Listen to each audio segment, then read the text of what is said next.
Hello, আসসালামু আলাইকুম। শুভ সকাল। অন্তত দুঃখের সাথে বলতেছি, কালকে আমার পল্লী বিদ্যুৎ ডিএসআরের ছিনতাইয়ে কবলিত পড়ে তার হাতের অবস্থা ভালো না। হাতে কোপ মেরে অনেকগুলো শিলে দেওয়া লেগেছে।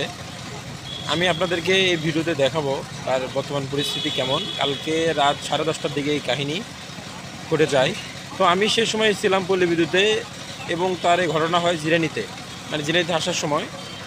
তো আমি সেখান থেকে তার কাছে ছুটে যাই। আর সে আমাকে প্রথম কলটা কেন দিয়েছিল, তার সাথে আমি 10-15 মিনিট আগে তার সাথে আমার কথা হয়ে গেছিলো। তার প্রথম কল নাম্বারটা ছিল আমার। সে সঙ্গে সঙ্গে আমাকে ফোন দেয়। আমি ইনস্ট্যান্ট বাইক নিয়ে তার কাছে ছুটে যাই এবং তাকে হসপিটালে নিয়ে আসি এবং তার ট্রিটমেন্ট করে আমি রাত 12টার দিকে বাসায় চলে আসি। যার কারণে আমি কালকে ভিডিওটা দিতে পারি নাই। আজকে আমি আপনাদেরকে সকালে ভিডিওটা দিচ্ছি, তাহলে বুঝতে পারবেন।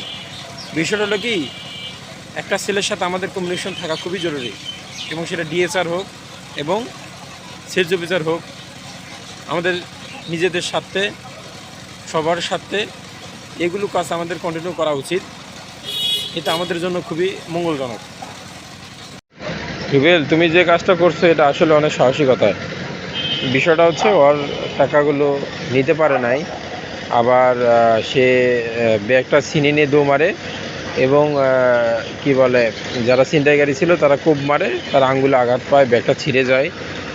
আল্লাহর রহমতে সে সুস্থ আছে এবং যেটুকু আঙ্গুল মানে অবস্থা খারাপ, সেগুলোতে 2-3টা শিলে দেওয়া লেগেছে। যাই হোক, ওর জন্য সবাই দোয়া করবেন। ও বয়স অনেক ছোট, তারপর আমাদের কোম্পানি ডেলিভারি করে। আমি আমার দিক থেকে তাকে অনেক সময় সাপোর্ট দেওয়ার চেষ্টা করি। কালকে আমি ওকে দ্রুত ওর এই অবস্থায় শুনে আমি সঙ্গে সঙ্গে গিয়ে ওকে হসপিটালে নিয়ে আসছি।